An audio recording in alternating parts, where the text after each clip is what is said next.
മുഴുവൻ അടങ്ങും. ഈ ആരവത്തിന്റെ വക്താക്കൾ തന്നെ യഥാർത്ഥത്തിൽ ഇതിന്റെ ദുരന്തങ്ങൾ ഒരു കാലത്ത് അനുഭവിക്കും. അപ്പോഴും അവർ തെറി പറഞ്ഞ് ഭത്സിച്ച റസൂലുള്ളാഹി സ്വല്ലല്ലാഹു അലൈഹി വസല്ലമയുടെ ജീവിതചര്യ ഉജ്ജ്വല പ്രകാശം പ്രവഹിപ്പിച്ച് ഇവിടെ അവശേഷിക്കുന്നുണ്ടാകും. അബൂലഹബിന്റെ, ആസുബിന് വായിലിന്റെ, അബൂജഹലിന്റെ ഒന്നും പിന്മുറക്കാർ ഇവിടെയില്ല. അവരുടെ സന്തതി പരമ്പരകൾ ഉണ്ടോ ഇല്ലേ എന്നല്ല ഞാൻ പറയുന്നത്.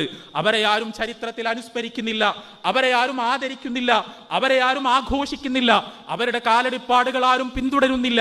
പക്ഷേ അവർ ഭത്സിക്കുകയും തെറി പറയുകയും ചെയ്ത വിശുദ്ധ പ്രവാചകൻ, ആ പ്രവാചകൻ സ്വല്ലല്ലാഹു അലൈഹി വസല്ലമയുടെ ജീവിതചര്യ കഴിഞ്ഞ 1.5 സഹസ്രാബ്ദത്തോളം കാലമായി കോടിക്കണക്കിന് മനുഷ്യർ അവരുടെ ജീവിതത്തിന്റെ സകല രംഗങ്ങളിലും നിത്യേന എന്നോണം ശ്രദ്ധാപൂർവം അനുധാവനം ചെയ്യുകയും ആ മനുഷ്യനെ സ്വന്തത്തെക്കാൾ അധികം സ്നേഹിക്കുകയും ഹൃദയത്തോട് ചേർത്ത് പിടിക്കുകയും ചെയ്യുന്നു.